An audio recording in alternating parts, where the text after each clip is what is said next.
Hello, and welcome to this video about Simple Group Manager Basics. Simple Group Manager, or SGM, is the tool that Duke uses to send data to the Transact card system. To add or remove access to your buildings for individuals or groups of cardholders, you will use SGM. SGM can be accessed through any browser. Open your browser and navigate to DukeCard.duke.edu/SGM. We recommend that you bookmark this URL in your browser. You will log in with your NetID and password. Once SGM opens, you will see a list of merchants to which you have access. Merchants are used to designate organizational units for access management. Scroll the list of merchants until you find the one you want to work with. Click the merchant link. On the next screen, you will see the list of departmental access plans associated with the merchant.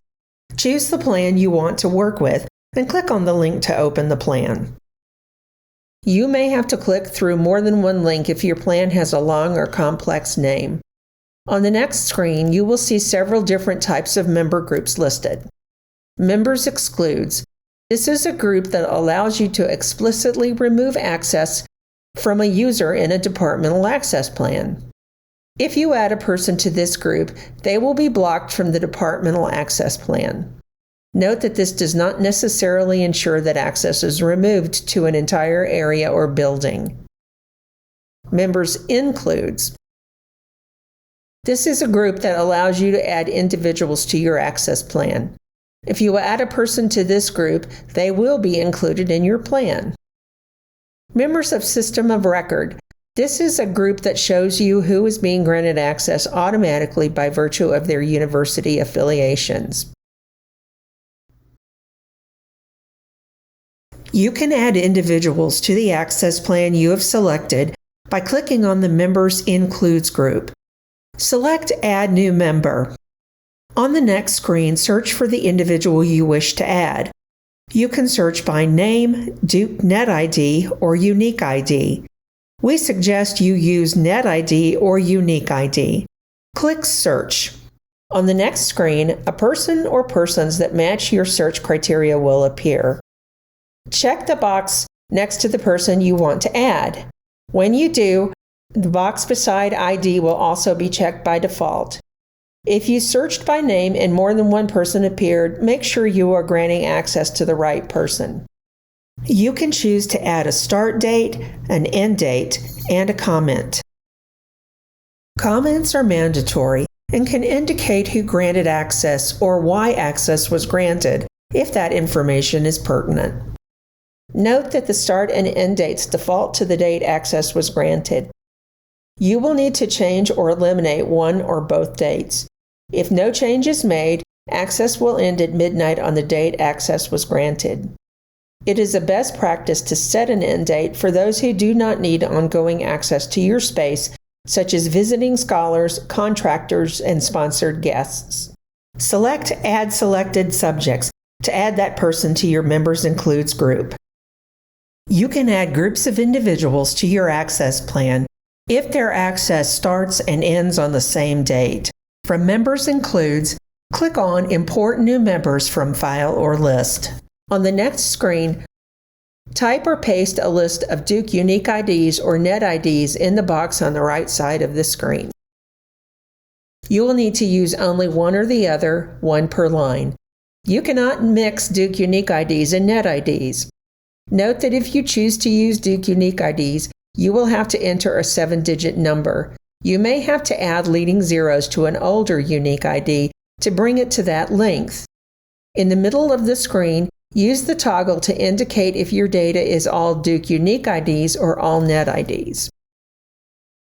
Next, enter the start date, the end date, and a comment. Then click Import Members.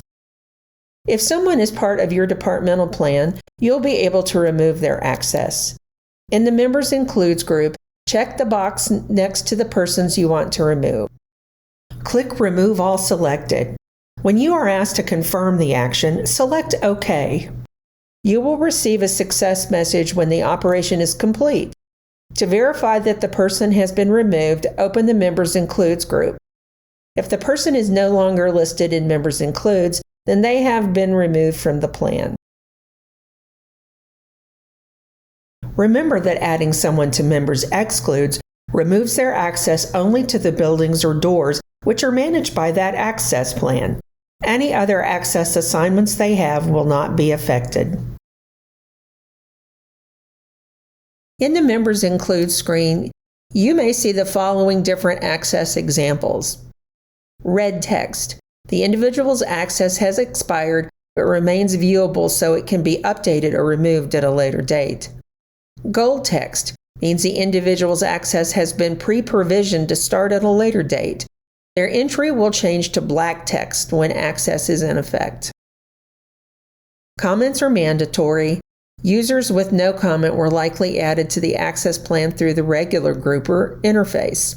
As an access coordinator responsible for a departmental plan, it is up to you to verify that the members of your plan are up to date. If an individual leaves Duke, their DukeCard will become inactive, but they will not be removed from your access plan. It is a best practice to review your plans periodically to remove individuals who have changed position or left Duke. An individual in your plan whose Duke Unique ID is listed in both the ID and name columns should be removed along with those whose entries are in red text. Thank you for viewing the Simple Group Manager Basics video. By now, you should understand the difference between Members Excludes and Members Includes, and how to add or remove an individual or group of individuals to your access plan. Be sure to watch our companion videos on Access Management Basics and Transact. DukeCard staff are happy to answer any questions you have about using Simple Group Manager to manage your access plans.